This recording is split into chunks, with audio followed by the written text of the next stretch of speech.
रोज रोजाना बांटते हैं आप? हाँ, प्रतिदिन ये क्या क्या बांटते हैं? यही बांटते हैं और क्या बांटते च्यवनप्राश, स्वेटर, कंबल सब बंट रहा है। हैं? च्यवनप्राश भी बंटता है, स्वेटर भी बंटता है और उसके साथ साथ ये और रहने की व्यवस्था भी कराते हैं। एक बार 15-20 लोगों की है। हाँ, लगातार। कि एक ये रोहित जी हैं जो सबको कंबल दे रहे हैं और साथ ही साथ ये च्यवनप्राश का डिब्बा भी दे रहे हैं। आप देखिए तस्वीरें देख सकते हैं आप, थकावट भी नहीं होगी, एनर्जी भी बनी रहेगी, ठंड भी नहीं लगेगी। यानी आप ये अंदाजा लगाइए कि ये देखिए च्यवनप्राश, ये अनोखी जो तस्वीर है वो महाकुंभ में दिखाई दे रही है। ये और ठंड के महीने में बालू की रेती पर लोग कल्पवास कर रहे हैं। ऐसी परिस्थिति में संतों की सेवा, महात्माओं की सेवा, महंतों की सेवा, आम जनमानस की सेवा और हमारे जीवन का एक ही लक्ष्य है, सेवा।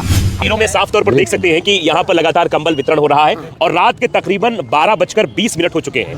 नमस्कार, आपके साथ मैं हूँ आदित्य कुमार। महाकुंभ का ये समागम है और यहाँ पर संतों की आमद हो रही है और संतों के साथ साथ आम यात्री भी आ रहे हैं। कुछ तस्वीरें हमें ऐसी दिखी जो ये बताने के लिए काफी है कि सेवा भाव क्या होता है।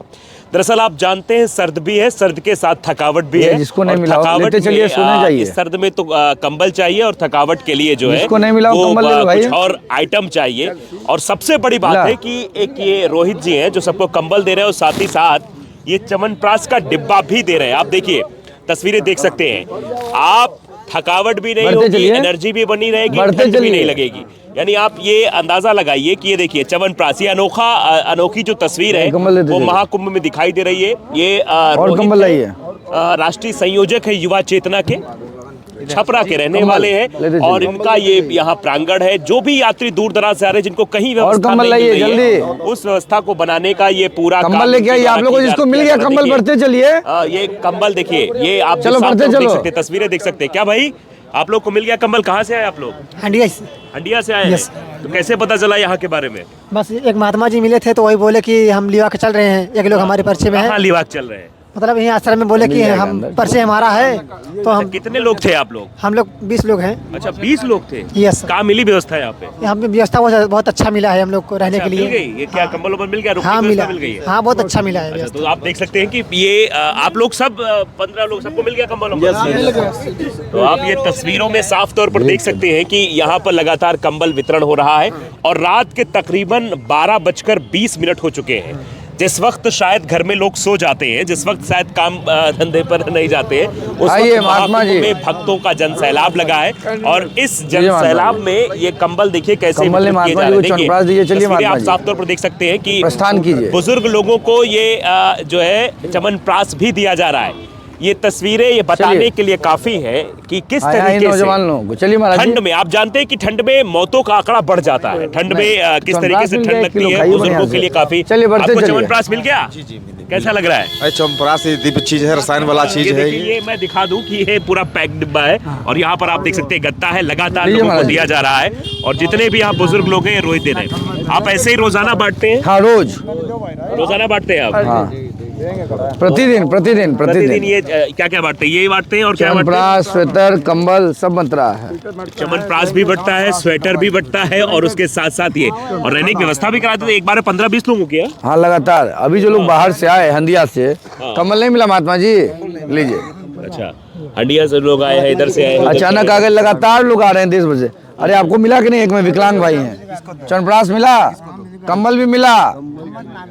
कंबल तो हाथ में लिए हैं महाराज। तो ये कंबल है, नीचे च्यवनप्राश है। ये तस्वीरें बताने के लिए काफी है कि च्यवनप्राश और कंबल किस तरीके से यहाँ वितरित किया जाए। लंबी लाइन लगी हुई, लंबी कतार आप देखते हैं। जिसको मिल रहा है वो लोग आगे बढ़ रहे हैं और अब अपनी बारी का इंतजार कर रहे हैं। तो ये रात के तकरीबन 1 बजने वाले हैं, 12:30 होने वाले हैं और उसके बाद ये जो तस्वीर यहाँ दिखाई दे रही है आप देख सकते हैं सेक्टर 19 में है शिविर स्थल। कैमरामैन की तस्वीरें ऊपर दिखाएं कि ये महाकुंभ 2025 आपका हार्दिक स्वागत करता है। रोहित कुमार सिंह है, राष्ट्रीय संयोजक है युवा चेतना के, जो ये काम कर रहे हैं और ये महाराज जी आप ही लेके आए थे? 15-20 बच्चों बता रहे थे। ठीक है। हाँ, ये सोने के लिए कहाँ से आए हैं? कहाँ से आए हैं? रिक्वेस्ट किए महाराज जी हमको पंडाल चाहिए, तो मैंने ले गया माने कि शिविर में, वहाँ भीड़ भड़का था। हमने बोला युवा चेतना रोहित भैया के यहाँ चलते हैं, वहाँ जरूर इनका भाई सोने की। आप ये कॉन्फिडेंट थे कि रोहित के यहाँ जाएंगे तो काम बन जाएगा? काम बन जाएगा।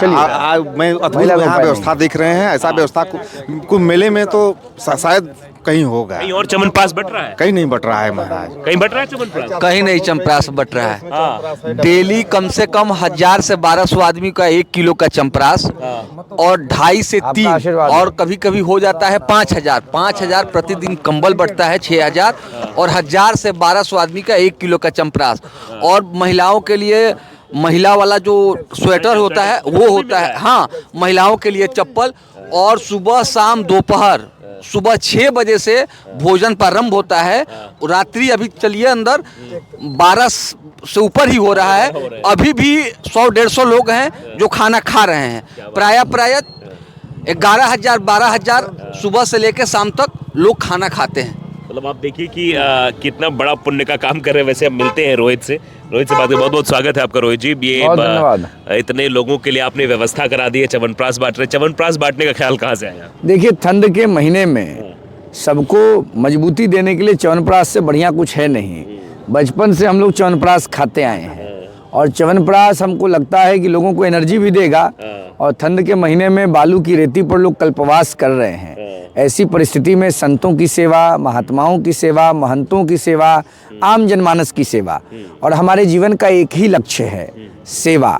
हम समाज के अंतिम व्यक्ति को मुख्यधारा से जोड़ना चाहते हैं। जो दबा है, जो कुचला है, जो वंचित है, जो पिछड़ा है, जो दलित है, जो वनवासी है, जो आदिवासी है, जो आर्थिक आधार पर विपन्न है, वो समाज की मेन स्ट्रीम में आए। हम इसका प्रयास कर रहे हैं। यही सनातन धर्म है। सनातन का ज्ञान यही है जिसमें सबका सम्मान निहित है, जिसमें सबकी प्रतिष्ठा सुनिश्चित है। कुछ सुखना यही कहा गया है। कुछ बेचैन भारत राजनेता हैं, अच्छा। कुछ व्याकुल भारत हैं, अच्छा। कुछ बेचैन आत्माएं हैं जो सत्ता की रबड़ी चखने के लिए सनातन के खिलाफ प्रलाप करते रहते हैं। अच्छा। तो उनको भी हम बता देना चाहते हैं, सनातन में सबका सम्मान सुनिश्चित है, सनातन में सबकी प्रतिष्ठा निहित है और सनातन से बड़ा दायरा किसी का नहीं है। अच्छा, ये बताइए, सनातन पर बहुत लोग सवाल भी उठाते हैं, क्योंकि अभी आपने देखा कि रावण का बयान आया था, अब तो सांसद हो गए हैं, उनका बयान आया पापी लोग हैं, सब पाप धुलने के लिए जा रहे हैं अपना गंगा मैया में, संगम में। रावण तो बड़ी बड़ी बात करते थे। पहले अपना रावण बताते थे, बाद में एडिट कर लिया। तो जो आदमी अपने नाम को एडिट कर लिया, उससे आप क्या अपेक्षा रखते हैं? चंद्रशेखर भारतीय राजनीतिक व्यवस्था में नवोदित कलाकार हैं। उनकी कलाकारी नगीना की जनता भी समझ चुकी है निर्वाचन के कुछ महीनों के भीतर, और आने वाले विधानसभा का जो चुनाव उत्तर प्रदेश में होगा उनको समझ में आ जाएगा। अभी गए हैं ना मिल्कीपुर लड़ने, होश ठिकाने आ जाएगा। मिल्कीपुर की सम्मानित जनता चंद्रशेखर रावण का इलाज करेगी। और रावण का तो इलाज ही होता है ना। रावण का इलाज प्रभु राम ने किया था, फिर रावण का इलाज लोग करेंगे। हम सनातन को मानने वाले लोग हैं। रावण अपनी औकात में रहें, अपनी हैसियत में रहें। राम गए थे ना लंका में रावण को हराने, अब रावण ने अयोध्या में ही चेतावनी दे दी जाके। ऐसा है, लंका में हारे, लंका में संहार हुआ, अब फुदफुदा रहे हैं, पहुंचे हैं अयोध्या। यहाँ हर व्यक्ति राम है। ये उत्तर प्रदेश है, उत्तम प्रदेश, और लगातार उत्तर प्रदेश की प्रतिष्ठा वैश्विक स्तर पर बढ़ रही है। भारत माता का वैभव बढ़ रहा है। रावण अपनी राजनीतिक हैसियत का आकलन करें, मूल्यांकन करें अपनी ताकत का।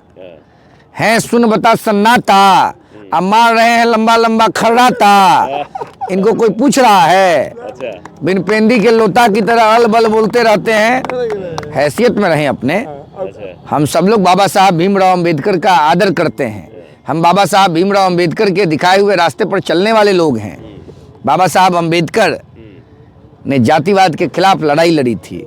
हम सब लोग अंबेडकर जी का आदर करते हैं। चंद्रशेखर रावण राजनीतिक रोटी न सेकें। भारत भूमि में सबका सम्मान सुनिश्चित है। सनातन धर्म में सबकी प्रतिष्ठा है। भगवान राम से बड़ा सामाजिक न्याय का पुरोधा हम किसी को नहीं मानते हैं।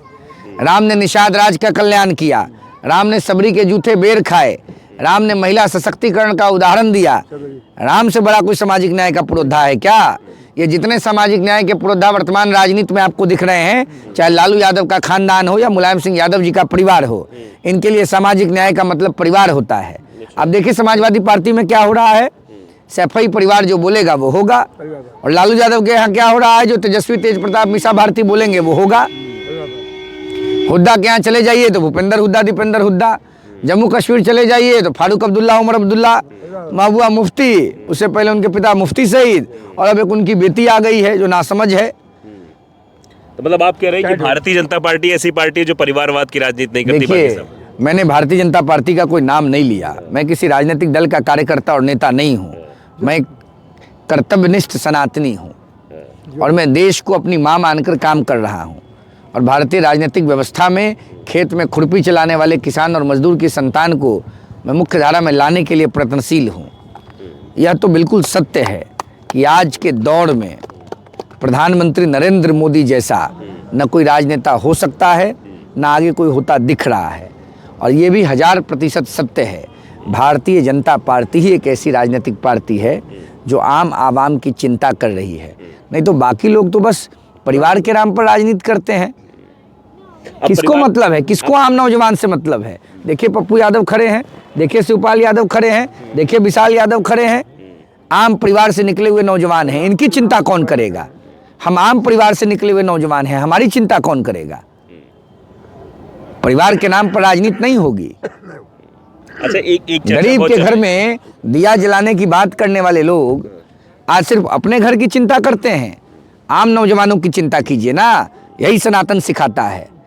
आपकी युवा चेतना का मतलब क्या है? ये चेतना क्या? युवा चेतना का मतलब है नौजवानों के मन में चेतना जागृत करना, वैसी चेतना जो भगत सिंह के अंदर थी, वैसी चेतना जो जयप्रकाश नारायण जगाना चाहते थे, वैसी चेतना जिसके लिए लोहिया ने प्रयास किया, वैसी चेतना जिसका नींव बाबा साहब अम्बेडकर ने रखा, वैसी चेतना जिसके लिए श्यामा प्रसाद मुखर्जी, दीनदयाल उपाध्याय शहीद हुए, बलिदान दिया, वैसी चेतना जिसके लिए वाजपेयी जी ने प्रयास किया, वैसी चेतना जो विवेकानंद में दिखती थी, वैसी चेतना जिसके लिए भारत के यशस्वी प्रधानमंत्री माननीय नरेंद्र भाई मोदी प्रयत्नशील हैं। वो चेतना, हम उस चेतना की बात कर रहे हैं। और इस देश का नौजवान चिंतनशील है, इस देश का नौजवान चेत गया है।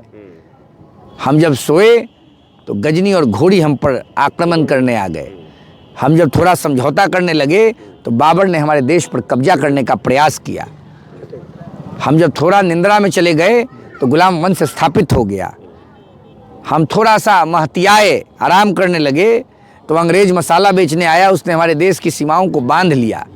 लेकिन जब हम जागृत हुए, जब वीर सावरकर जैसे वीरों ने हुंकार भरी, नेताजी सुभाष चंद्र बोस ने अग्रणी भूमिका निभाई, गांधी ने सत्याग्रह किया, तो फिर क्या हुआ? अंग्रेजों को भागना पड़ा। हम भय, भूख, भ्रष्टाचार के खिलाफ लड़ाई की बात कर रहे हैं। हम आम परिवारों के नौजवानों को समाज की मुख्यधारा से जोड़ने की बात कर रहे हैं। अच्छा, चलिए एक चर्चा ये हो रही है मुलायम सिंह यादव को लेकर। आप परिवारवाद की बात कर रहे थे, मुलायम सिंह यादव के परिवार पे आपने आरोप लगाए। मुलायम सिंह यादव भी विराजमान है यहाँ पर महाकुंभ में, उनकी एक मूर्ति बनाई गई है, बाकायदे उनकी पूजा होती है, माला पहना जाता है, पूरा एक पंडाल बनाया गया है, उसको लेकर बड़ा सवाल उठ रहा है। आप क्या सोचते हैं? देखिए, मुलायम सिंह यादव उत्तर प्रदेश के मुख्यमंत्री कई बार रहे और मुलायम सिंह यादव का मैं बड़ा व्यक्तिगत आदर करता हूँ। मुलायम सिंह यादव वो शख्सियत हैं जिन्होंने 2019 के लोकसभा चुनाव के पहले संसद में अंतिम भाषण देते हुए देश के यशस्वी प्रधानमंत्री माननीय नरेंद्र मोदी को आशीर्वाद दिया था और कहा था कि आपकी वापसी हो रही है। तो मुलायम सिंह यादव इतने स्पष्टवादी, सच्चे और पक्के राजनेता थे। उनको इस बात की भनक मिल गई थी, खुशबू मिल गई थी कि मोदी इज़ कमिंग बैक। तो मुलायम सिंह यादव एक दूरदर्शी राजनेता रहे और उत्तर प्रदेश के निर्माण में कहीं ना कहीं उनका भी कंट्रीब्यूशन रहा। तो अगर उनके समर्थक उनको ईश्वर मान के उनकी मूर्ति लगा रहे हैं तो मुझे उससे कोई आपत्ति नहीं है। लेकिन सामाजिक न्याय का मतलब पारिवारिक न्याय नहीं होता है। सामाजिक न्याय का मतलब राजनारायण है। इसी प्रयागराज में राजनारायण के परिवार के लोग कहाँ हैं किसी को पता नहीं है। आप बड़े पत्रकार हैं, आप तलाश कीजिए राजनारायण के पुत्र कहाँ हैं, बहू कहाँ है, बेटी कहाँ है, जनेश्वर मिश्रा का परिवार कहाँ है, लोहिया के परिवार के लोग कहाँ हैं, जयप्रकाश नारायण के परिवार के लोग कहाँ हैं, मोहनदास करमचंद गांधी का परिवार कहाँ है, कोई पता है क्या? गांधी के नाम पे कौन स्थापित हो गया? तो राहुल गांधी का परिवार। जेपी के मूवमेंट का फ़ायदा किसको मिला? तो देश के अलग अलग राज्यों में अलग अलग परिवार स्थापित हो गए। जयप्रकाश नारायण का आंदोलन किसके खिलाफ था? भय, भूख, भ्रष्टाचार और परिवारवाद की व्यवस्था के खिलाफ था। बाबा साहब अम्बेडकर ने संविधान सभा में संविधान निर्माण के समय क्या कहा? यही ना कहा कि जब देश को संविधान और आज़ादी मिल जाएगी तो इस देश में क्या होगा? क्या होगा बताइए? यही ना होगा कि राजा रानी की कोख से नहीं, जनता के वोट से पैदा होगा। क्या हुआ? यही लोकतांत्रिक व्यवस्था बनाई। लेकिन हम राजनीति की बात यहाँ नहीं करेंगे, हम लोग तो सेवा कर रहे हैं। अच्छा, ये सेवा कब से शुरू की है आपने? यहाँ सेवा पर तो सेवा विद्यार्थी जीवन से कर रहे हैं। यहाँ हम लोग लगातार 12 फरवरी से लोगों के बीच कंबल, च्यवनप्राश, स्वेटर का वितरण कर रहे हैं। रोज 10-15 हज़ार लोग भोजन कर रहे हैं, सबकी सेवा हो रही है। कितने लोग ठहरते हैं आपके यहाँ? क्योंकि देखिए, हम झूठ बोलते नहीं हैं। हमारे पास जो साधन संसाधन है रखने का, रहने का, हमको लगता है मैक्सिमम 1000 लोग रहते होंगे मैक्सिमम, और मिनिमम 500 लोग तो निश्चित रह रहे हैं। आप पंडाल में चलेंगे तो अभी 300-400 लोग सोए हुए हैं। और आप जब से आए हैं, आपके आने के पहले से भी कंबल बंध ही रहा है। आपके सामने भी जो आ रहा है सबको कंबल बंध रहा है। हम लोग सेवा में विश्वास रखने वाले लोग हैं। ये कब तक चलेगी सेवा आपकी? जब तक कुंभ है? जब तक हम जिंदा हैं और जब तक कुंभ में हम हैं। अच्छा, सेवा परमो धर्मः, यही हमारे जीवन का सिद्धांत है। विवेकानंद ने भी बहुत बड़ी बड़ी बातें कही थी, और उनकी बातें आज भी जो युवा हैं जिनको फॉलो करते, उत्तिष्ठ जागृत प्राप्त परान निबोधयत, उठो जागो अपने लक्ष्य को पहचानो और तब तक न रुको जब तक लक्ष्य प्राप्ति ना हो। तो आपकी लक्ष्य प्राप्ति क्या है? हमारी लक्ष्य प्राप्ति है सामाजिक न्याय की स्थापना। हमारे जीवन का लक्ष्य है समाज में समता। हमारे जीवन का लक्ष्य है समाज में समानता। हमारे जीवन का लक्ष्य है राष्ट्रपति हो या दलित की संतान, सबकी शिक्षा एक समान।